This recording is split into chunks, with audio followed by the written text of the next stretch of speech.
여러분 안녕하십니까? 복잡한 것을 정리해주는 남자 복정남들이 펼치는 뉴스쇼 뉴오진 이성의 만담뉴스 시간입니다. 네, 안녕하세요. 자, 오늘 만담뉴스에는 요즘 우리 59TV, 59TV에서 굉장히 그 선풍을 일으켰던 우리 장경동 목사, 네네. 전광훈 목사님, 예. 두 분 목사님들이 과연 요즘 이제 정치에는 일찍이 뛰어들으신 분이잖아요. 그죠? 그렇죠. 그렇게 봐야죠. 59TV의 그 양기모 목사님 얘기하는 거 보니까 2007년에 이미 2008년 선거에 뭐 출마한 건 아니지만은 그렇죠. 기독당, 네네. 기독당입니까? 기독자유당입니까? 뭐 기독자유당인데 줄여서 기독당이라고 하는 기독당, 겁니다. 네, 기독교당. 네, 그렇죠. 아니요, 기독교당이 아니라 그냥 기독당이라고 하면 됩니다. 기독당. 예. 근데 이제 과연 그러면은 두 분 정광훈 목사님과 이 장경동 목사님은 출마를 안 한다고 지금 얘기가 뭐 되고 있어요. 출마는 우선 비례대표 뭐 얘기만 하는데 예. 어떻게 된 내용입니까? 우선은 이렇게 보면 됩니다. 2007년도에 그 기독자유당을 통해서 그때는 2008년 선거가 그때는 이제 기독 사랑 실천당이었어요, 이름이. 그런데 사랑 실천당. 네. 그런데 이때도 장경동 목사나 저쪽에 그 전광훈 목사나 이런 전국적으로 유명한 목사님들이 모여서 이 기독교를 대변하는 정당을 만들어 보자 해서 이제 만든 다음에 2007년도에 나갔는데 실질적으로 장경동 목사나 전광훈 목사는 출마를 안 했습니다. 그러니까 다른 후보로 내세운 거예요? 그때는 나온 그랬었죠. 예. 그렇게 하다가 이것이 이제 한석도 못 건지고 실패를 했지 않습니까? 못 건져서 했는데 그 다음에 그러니까 2008년도에 총선에 나갔고 2012년 총선에도 나갔습니다. 이때도 실패를 했고 16년에 그 다음에 2016년 때는 안 나갔습니다. 안 나가고 그 다음에 2020년인데 2020년 내년 선거에 이 기독자유당으로 그러니까는 선거에 참여를 할 것으로 지금 예상이 됩니다. 예상이 되는데 전광훈 목사나 장경동 목사가 본인들이 나간다는 말은 일체 지금까지 없었어요. 없고 다만 참여를 한다는 얘기는 기독자유당이 만약에 한 6% 내지 7%를 얻으면은 대략 예상했을 때 7, 8명의 그렇죠. 국회의원 수를 배정받지 않습니까? 네. 그거를 노리는 전략이다. 이렇게 보면 될 것 같습니다. 그러면은 현재까지 나온 걸로는 패스트트랙에 올라가 있는 지금 이제 준연동형 비례대표. 네네. 그러니까 비례대표 의석이 늘어나고 지역구가 20몇 석이 줄지 않습니까? 25석이 줄죠. 네. 줄게 됐을 때 비례대표가 70몇 석으로 75석으로 늘어나게 됐을 때 얘기인데 일단은 이제 좀 상황을 봐야 되겠네요. 선거법이 이거대로 되는 건지 지금대로 되는 건지. 우선은 아니요. 보나 마나 지금 분위기상으로는 지금 현행 제도라도 간다. 그렇죠. 지금 현행 제도라도 무조건 총선에 참여한다. 이렇게 보면 됩니다. 제가 보기에는. 그러면 이제 자신 있어요, 제가. 그러면 장경동 목사나 전광훈 목사나 이분들이 직접 후보로 뛸까요? 어떻게 된 거 같아요? 저는 그래서 이제 이 여러 가지를 그동안의 행태나 봤을 때 제가 생각하기에는 장경동 목사나 이쪽에 누구죠? 전광훈 목사가 본인이 후보로 어느 지역에서 출마하지는 않을 것이다. 저는 이렇게 예상을 합니다. 그러면 비례대표로만 하겠다? 그런데 저는 본인들이 비례대표로도 난 나가지 않을 것이라고 봐요. 제 생각으로. 그러면 누굴 보고 뽑아줘요? 그러면 저기 기독교인들이 그러니까 이분들이 이 기독교인 그러니까 자기네와 뜻이 같은 그러니까는 그 기독교인들을 발굴해서 비례대표 후보로 10명이면 10명을 내세우겠죠. 내세우고 선거 운동은 장 목사나 저기 전광훈 목사께서 적극적으로 하지 않을까 이렇게 봅니다. 그렇게 하면 그래야지 이 어떻게 보면 기독교인들에 대해서 표를 가지고 올 수 있지. 본인이 만약에 전국 저기 비례대표 1번, 장경동 목사 2번 이렇게 받으면은 저는 오히려 어렵다고 봅니다.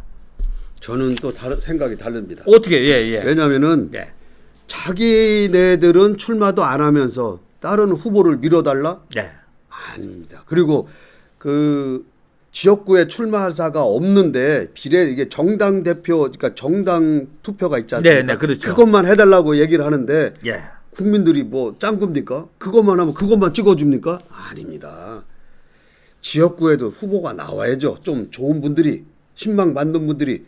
이때 바로 장경동이나 정광훈 같은 이런 목사님들이 일선에 서서 만약에 비례대표라고 해도 한 간당 뭐 7명이 예상이라면은 뭐 8번이나 7번이나 여기에 까딱까딱하게 이분들이 받아서 나를 여의도로 보내주려면은 우리 당에 찍어주십시오. 이렇게 얘기를 해야 찍어주지. 본인들은 쏙 빠지고 뭐 어디 뭐 다른 사람들 딱 보냈다? 안 찍습니다. 내가 도와주고 싶은 사람이 유호진인데, 자 유호진 요즘 어렵지. 내가 저기 어디 좋은데 취업시켜주니까 일로 와. 아니 저는 지금 저 구독자가 2만이 넘어서 못 가고요. 제가 아는 누구 저 후배 하나 보낼게요. 이러면은 내가 걔를 써주겠어? 내가 원하는 건 유호진인데? 이해가 막 오죠. 아무튼 구독자 2만 명 감사하고 예, 네, 예. 알겠습니다. 이따면 좀 얘기 좀 해야 되겠네. 저희들 구독 좀 눌러주세요. 이제 10만 가즈아. 예, 가야 됩니다. 가야죠. 가야 됩니다. 예. 예, 그게 다 이 장 목사님을 위해서라도 좋습니다. 가야 됩니다. 아, 가야죠. 네. 그래서 이 두 분은 안 나오고 또 뒤에서 뭐 후진을 양성하고 누구를 위해서 내보내고 자기들은 뒤에서 보이지 않는 선에서 아니 뭐 저기 이 유세 뭐 도와주고 이렇게 해가지고는 저는 한 석도 못 건집니다. 그 의견도 제가 전혀 이게 의미가 없다는 건 아닌데 왜 내가 아까 그 말씀을 드렸냐면요. 지난 2018년이죠? 2016년 선거 때를 보면은요. 그러니까 표가 두 개지 않습니까? 두 개라서 지역구에 출마한 후보는 예를 들면은 A라는 정당의 후보를 찍더라도 이 나머지 한편 정당 지지도 표는 이쪽으로 주세요. 그때 해서 안철수당 국민의당이 바로 그건 그렇습니다. 됐죠. 그래서 안철수 그러니까는 그 지역당에서는 만약에 민주당을 찍었더라도 정당 투표에서는 그래 안철수 같은 사람이 필요해라고 해서 안철수 쪽에 엄청 많이 찍어줬습니다. 그래갖고 예상치도 못하게 10몇 번까지 됐지 않습니까? 13번이가 됐죠. 그렇습니다. 바로 그런 점에서 오히려 기독자유당의 전략은 지역구에서 국회의원은 자유한국당이든 보수를 찍어줘라. 보수를 찍어주고 정당 지지도는 우리를 줘라. 우리가 앞장서서 이런 거 저런 거 막을게. 이렇게 하면은 기독교인들도 그런가? 그래서 지역에는 자기가 선호하는 뭐 여당이 됐든 야당이 됐든을 찍고 그 다음에 좋다. 지금 현 정부가 이렇게 예를 들면 저기 지금 기독교를 탄압하고 있고 이렇게 저렇게 성경에 거슬리는 말 맞다나 이 정책이 펴지고 인권 얘기하면서 성적인 문제가 좀 물란해지고 이분들 얘기하는 공산화가 될 위험이 있다든 중 이러니까 이거를 내세워서 비례대표 정당 지지도를 찍어달라고 하면은 그때 먹히는 게 아니냐 이렇게 가는 겁니다. 본인들이 바닥에 나가는 순간 다시 자유와 보수끼리 또 싸움이 되는 겁니다. 이래서 아니, 지금 그러면 보수끼리 안 싸우려고 후보를 안 내고 지역구에는 안 내고 정당 후보만 비례대표 후보만 낸다 이 얘기 아닙니까? 이렇게 하려면은 기독당이라는 게 안 나오고 어디 보수당 어디에 가서 기독 무슨 위원회를 만들든가 해야지 이거 그런 거 없이 이거 하면 안 됩니다. 지금 기독교인들이 옛날에는 1000만이라고 그랬는데 지금 1200만이라고 누가 그러더라고요. 네, 그러면 그분들이 다 찍어줄 것 같아요? 아니잖아요. 그거는 이제 지금 기독교인 가운데서도 뭐 어떻게 보면 이념성이라든지 생각이 좀 다른 분이 있으니까. 아, 물론 그렇죠. 당연히 있죠. 그러면은 불교로 뭐 하자 불교당도 만들고 천주교에 믿는 천주교당도 나오고 뭐 이렇게 종교가 정치하고 지금 우리 분리돼 있죠. 네, 그렇죠. 근데 지금 이제 정치하고 한 몸이 되려고 지금 들어오는 거 아니에요. 이런 데에 대한 거부 반응도 있다 그 얘기예요. 일부. 응? 이 종종 분리가 됐었는데 예전에는 그걸 계속 주장하는 거 아닙니까? 그래서 우리나라는 국가 종교가 없는 거 아닙니까? 국교. 아, 그렇죠. 없죠. 종교의 자유가 있는 거죠. 저는 그래도 제가 지금까지 이 장경동 목사의 행보나 이런 걸 봤을 때 직접 출마를 하지는 않을 거다. 그러면은 또 이것도 공연불에 불과하다. 그냥 또 얘기하고 또 많은 겁니다. 예? 아니 그러면은 이분들이 아니고 다른 누군가 후보가 이제 비례대표로 1번부터 쭉 나오겠죠 이렇게. 네네. 그러면은 거기에 나오신 분이 우리가 생각하는 기독교인들이 생각하는 신망받고 존경받는 분들이 있다면은 다행이겠지만 그렇지 않는다면은 에이 장경동 목사도 없고 정광훈 목사도 에이 안 찍습니다. 이런 걸 아셔야 됩니다. 그리고 정치는 생물이에요. 이분들이 안 나온다고 했지만은 이분들 나이가 내년에 가면은 거의 우리나라 나이로 65세예요. 그렇죠. 마지막에 내가 알기로는 목사님 정년이 70인가 얼마로 알고 있어요. 예, 지금 뭐 그 정도에 70 정도. 없는 예, 데도 없는 있다 데도 그러더라고요. 있고, 뭐 감리교 쪽으로는 한 65세라고 돼 있고, 네. 이 침례교는 그러면은 70세까지도 갑니다. 예. 마지막을 우리 국가와 민족을 위해서 우리 뭐 이분들이 주장하는 게 제가 알기로는 세 가지인가요? 그 동성애.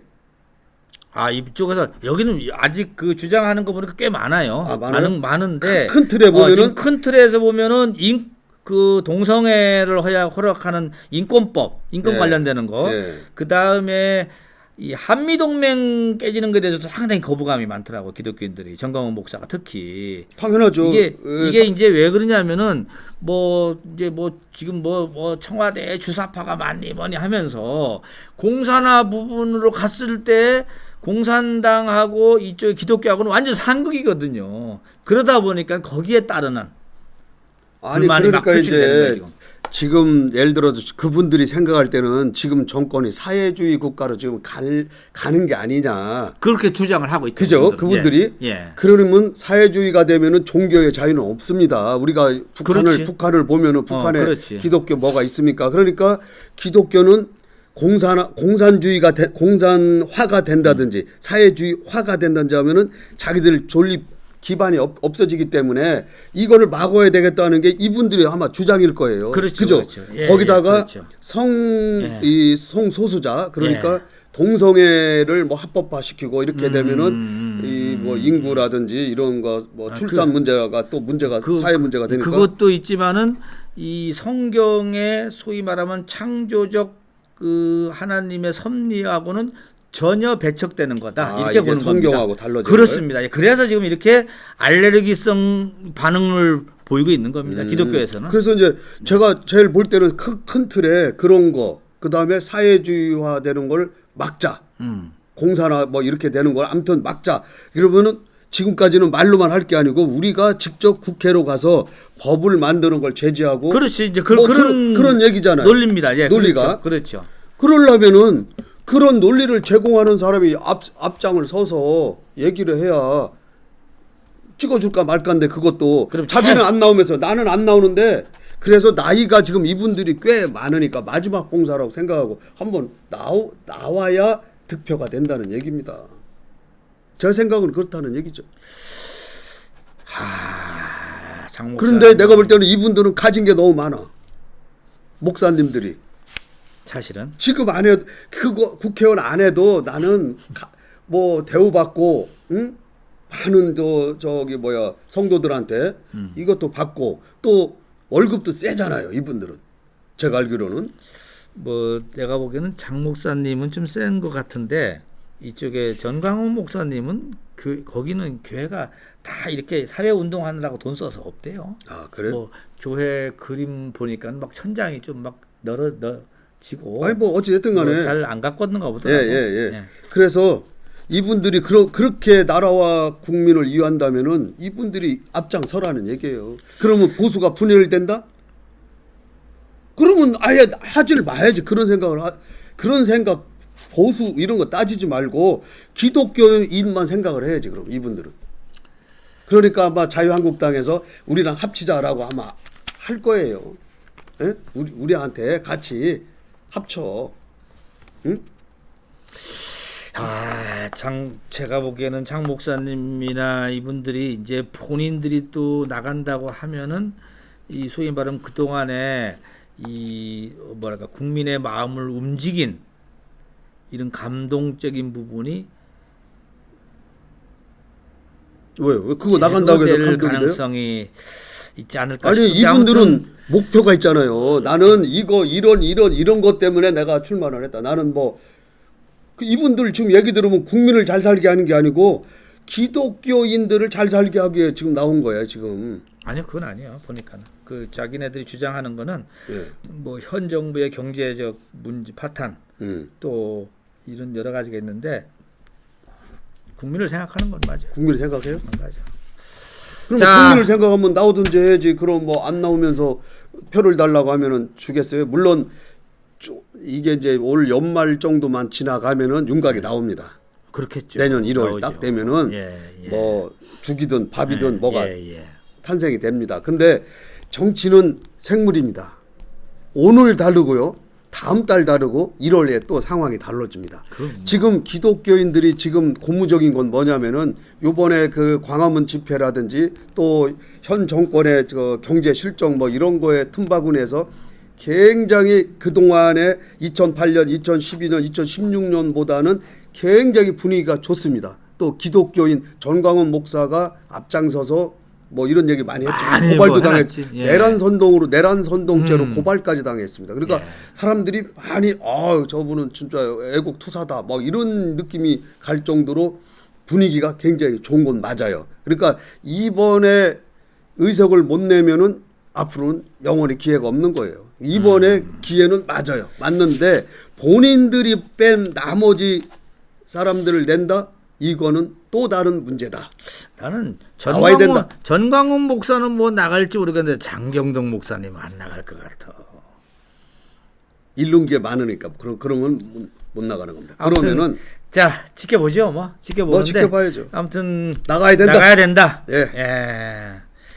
나가야 표를 얻을 수 있다. 그리고 이번에 기독자유당이 어느 정도 최고의 그 분위기가 좀 성과를 좋아졌다. 낼 거다. 예, 나가게 되면은. 장 목사님 결정하셔야 되겠습니다. 결단을 내려야 될 것 같습니다. 네, 수고하셨습니다. 자, 만나면서 끝내겠습니다. 네.